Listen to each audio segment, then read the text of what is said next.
Hello students, welcome back to my YouTube channel education hub Govind Prajapati.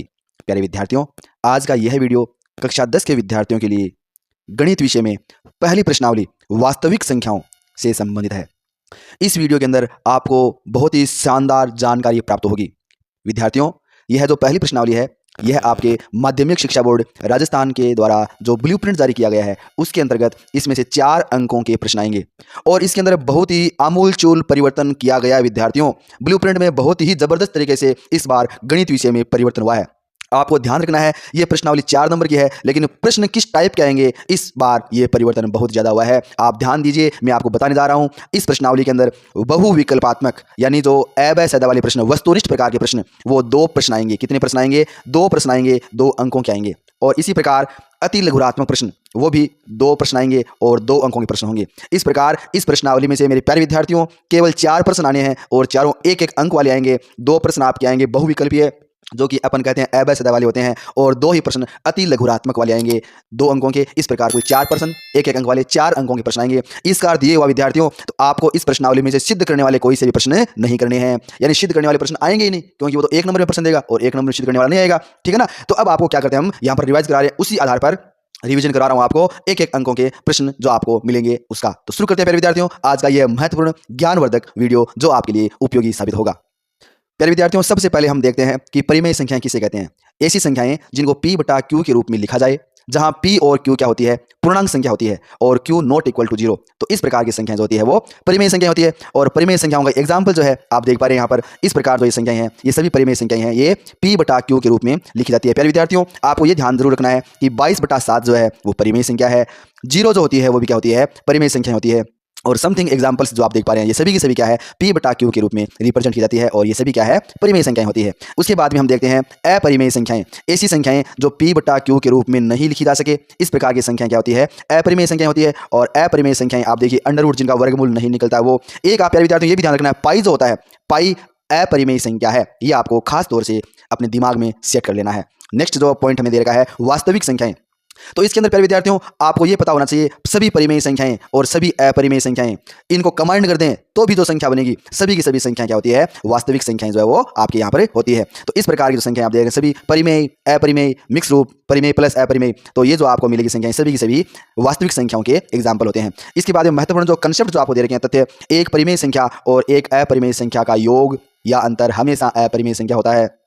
एक अशून्य यानी non zero परिमेय संख्या और एक अपरिमेय संख्या गुणनफल और भागफल भी क्या होता है? एक अपरिमेय संख्या जो आपके यहाँ पर होता है। नेक्स्ट 3 नंबर पॉइंट आप देखेंगे प्यारे विद्यार्थियों, यदि 2 अपरिमेय संख्याओं को जोड़ेंगे, घटाएंगे, भाग देंगे, गुणा करेंगे, यानी जोड़ बाकी गुणा भाग दोनों अपरिमेय संख्या, तो परिमेय या अपरिमेय संख्या दोनों में से कुछ भी हो सकता है। हमें क्या करना होगा? सरल करना होगा, यानी हल करना होगा। हल करेंगे, सरल करेंगे, तभी पता चलेगा हमें कि वो संख्या परिमेय है या अपरिमेय है। ये 3 कंसेप्ट आपको अपने जो माइंड सेट है उसके अंदर सेट कर लेना प्यारे विद्यार्थियों। उसके बाद में अंक गणित की आधारभूत प्रमेय है, बहुत ही सरल आधारभूत प्रमेय है। अंक गणित की जो आधारभूत प्रमेय है उसमें आप देखिए प्रत्येक भाज्य संख्या जो होती है, प्रत्येक भाज्य संख्या को अभाज्य संख्याओं के गुणनफल के रूप में लिखा जा सकता है।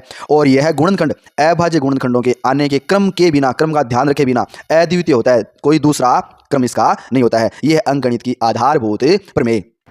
प्यारे विद्यार्थियों, बहुत ही महत्वपूर्ण कंसेप्ट आपको ध्यान रखना। ये अक्सर विद्यार्थियों में इसका डाउट रहता है, आप ध्यान रखें। सबसे महत्वपूर्ण जो कंसेप्ट है वो ये है, संख्या 1 जो न तो अभाज्य संख्या होती है और न ही भाज्य संख्या होती है, यानी 1 जो है वो न तो भाज्य है न ही अभाज्य है। और सबसे छोटी जो अभाज्य संख्या होती है वो 2 है, और 2 सबसे छोटी अभाज्य संख्या है, और सम अभाज्य संख्या 2 ही है। हमारी संख्याओं के अंदर सम अभाज्य संख्या केवल और केवल 2 है। उसके बाद में जितनी भी अभाज्य संख्या आती है प्यारे विद्यार्थियों वो सभी की सभी विषम होती है, सम अभाज्य केवल 2। ठीक है, अब शुरू करते हैं हम प्यारे विद्यार्थियों बहुविकल्पीय प्रश्न।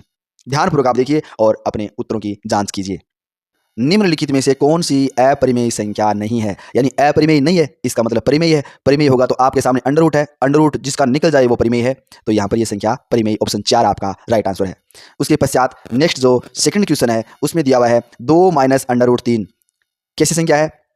ये 2 परिमेय और अंडर रूट 3 अपरिमेय। सरल करोगे, माइनस आपका दे रखा है यहाँ पर घटाना है, तो ये अपरिमेय संख्या आपको मिलती है। राइट आंसर अपरिमेय संख्या।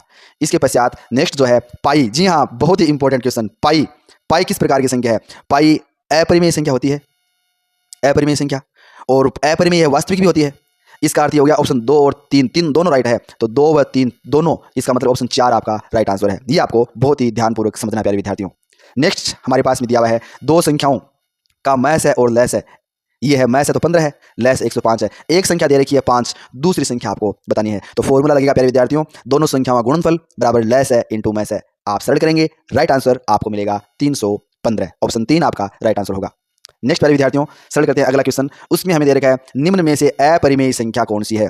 तो आप देखिए ये 2 परिमेय है, 22/7 भी परिमेय है, और यहाँ पर ये 2.23 बार, इसका मतलब अशांत है लेकिन आवर्ती हो रही है, तो ये भी परिमेय संख्या है। यहाँ पर देखिए 2.23, 24, 25, यानी यहाँ पर अशांत अनावर्ती है, आवर्ती नहीं आ रही, रिपीट नहीं हो रहा, कोई भी नॉन टर्मिनेटिंग है, ठीक है ना। यानी ये अशांत अनावर्ती संख्या, ये अपरिमेय संख्या है, ये आपका राइट आंसर भी है।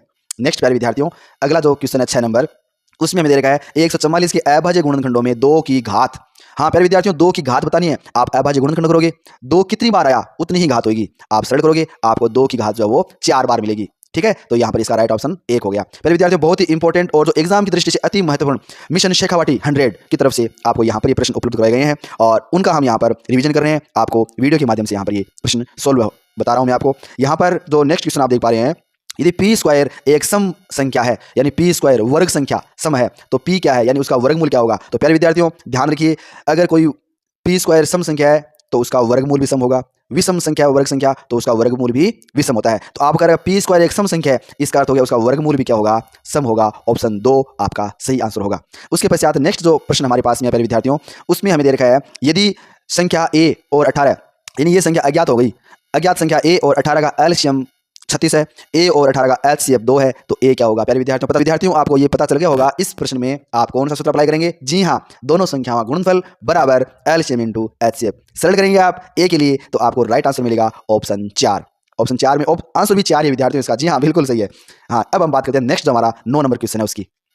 क्वेश्चन नंबर 9 विद्यार्थियों संख्याओं 96 और 404 यानी 96 और 404 का मैस है आपको बताना है, और इसका मैस आप निकालोगे, सरल करोगे तो आपको ऑप्शन 4 जो उसमें राइट ऑप्शन है 4, संख्या 4 मैस 4 होगा, ऑप्शन भी 4 है, ये आपका राइट आंसर होने वाला है। उसके पश्चात नेक्स्ट जो हमारे पास में दे रखा है, यदि 2 परिमेय संख्याओं के लिए एचसीएफ बराबर हो एलसीएम, यानी एचसीएफ और एलसीएम लेस है और मैस है, दोनों ही उन संख्याओं के बराबर है, तो संख्याएं क्या होगी, तो संख्याएं सेम होगी, दोनों ही संख्या क्या हो जाएगी, सेम हो जाएगी, समान होगी। तो यहाँ पर हम लिखेंगे ऑप्शन 2 इसका राइट। ये नया क्वेश्चन प्यारे विद्यार्थियों ध्यान दीजिए, यदि 2 परिमेय संख्याओं का एलसीएम और एचसीएफ बराबर होता है, एलसीएम एचसीएफ के बराबर हो, तो दोनों संख्याएं क्या होगी, समान होती है, ये आपको ध्यान रखना है। उसके पश्चात नेक्स्ट प्रश्न जो है उसमें आपको 11वें प्रश्न में 2 संख्याएं दे रखी है, उनका एचसीएफ ज्ञात करना है। एचसीएफ ज्ञात कीजिए आप और अपने आंसर की जांच कीजिए प्यारे विद्यार्थियों। 18 आपका राइट आंसर आएगा। नेक्स्ट जो क्वेश्चन है उसके अंदर प्यारे विद्यार्थी हम देख पाते हैं 156 दिया हुआ है, और उस 156 को अभाज्य गुणनखंडों के गुणनफल के रूप में लिखना है। आप अभाज्य गुणनखंड कीजिए, 2 कितनी बार आया पावर में लिख दो, 3 कितनी बार आया पावर में लिख दो, 13 कितनी बार आया वो पावर में लिख दो, जो भी आ रहा है आपके, तो यहाँ पर आपका राइट आंसर होता है ऑप्शन 2 जो है वो आपका यहाँ पर राइट आंसर। इसका अर्थ हुआ 2 2 बार आता है, 3 1 बार आता है और 13 भी 1 बार आता है। इसके पश्चात नेक्स्ट जो विद्यार्थियों क्वेश्चन हमारे सामने है उसमें दे रखा है 2 परिमेय संख्याओं के बीच कितनी परिमेय संख्याएं होती है। प्यारे विद्यार्थियों ध्यान रखना है, 2 परिमेय संख्याओं के बीच में अनंत परिमेय संख्या होती है, और इसी प्रकार 2 परिमेय संख्याओं में अनंत अपरिमेय संख्याएं भी होती है, 2 अपरिमेय संख्याओं में अनंत अपरिमेय संख्याएं होती है। प्यारे विद्यार्थियों इस प्रकार आपको ध्यान रखना है, इस रामबाण जड़ी बूटी इस गिलोय को ध्यान रखना है, ये गिलोय है, अनंत ऑप्शन आता है तो आपको अनंत ही करना है। 99% आपका आंसर प्यारे विद्यार्थियों सही होने वाला है। नेक्स्ट जो क्वेश्चन है 14 नंबर, उस 14 नंबर क्वेश्चन प्यारे विद्यार्थियों आपको 2 संख्याएं ए और बी का एचसीएफ पूछा है। 2 संख्याएं हैं ए और बी, यानी ए और बी अलग अलग संख्याएं में दे रखी है, एचसीएफ पूछे। यहाँ पर अगर इस प्रकार क्वेश्चन मिलता है इसका मतलब ये सह अभाज्य संख्याएं होगी, और ये सह अभाज्य संख्या आती है तो उसका एचसीएफ क्या होगा विद्यार्थियों 1 होगा, यानी आपका राइट ऑप्शन 3 जो है वो होगा। इस प्रकार प्यारे विद्यार्थियों वस्तुनिष्ठ प्रकार के प्रश्न जो है उनका हमने दिन किया, इन्हीं में से अति लघुरात्मक प्रश्न भी आपको मिलने वाले हैं। यानी इस टाइप के क्वेश्चन प्यारे विद्यार्थियों अगर आपने सरल कर लिए तो आपके 4 नंबर कोई नहीं काट पाएगा, आपके खजाने में ये 4 नंबर पक्के मान लीजिए 100% आपके खजाने में जुड़ चुके हैं। जी हाँ प्यारे विद्यार्थियों, यदि आपको यह वीडियो पसंद आया है तो प्लीज़ एक लाइक जरूर कीजिए, और आप अपने मित्रों को भी इस वीडियो को शेयर जरूर करें, अधिक से अधिक शेयर जरूर करें, ताकि वो भी आपके मित्र जो है वो भी इस वीडियो का अधिकतम लाभ उठा सकें और अधिकतम इच्छित सफलता एग्जाम के अंदर प्राप्त कर सकें। प्यारे विद्यार्थियों यदि आप हमारे यूट्यूब चैनल पर नए हैं तो प्लीज़ हमारे YouTube channel education hub Govind Prajapati को सब्सक्राइब जरूर करें, ताकि आगामी इसी प्रकार के महत्वपूर्ण कंटेंट वाले वीडियो आपको सबसे पहले मिले और आप उनका अधिकतम लाभ उठा सकें। नेक्स्ट वीडियो के अंदर मैं फिर हाजिर होऊंगा आपके लिए, तब तक के लिए धन्यवाद।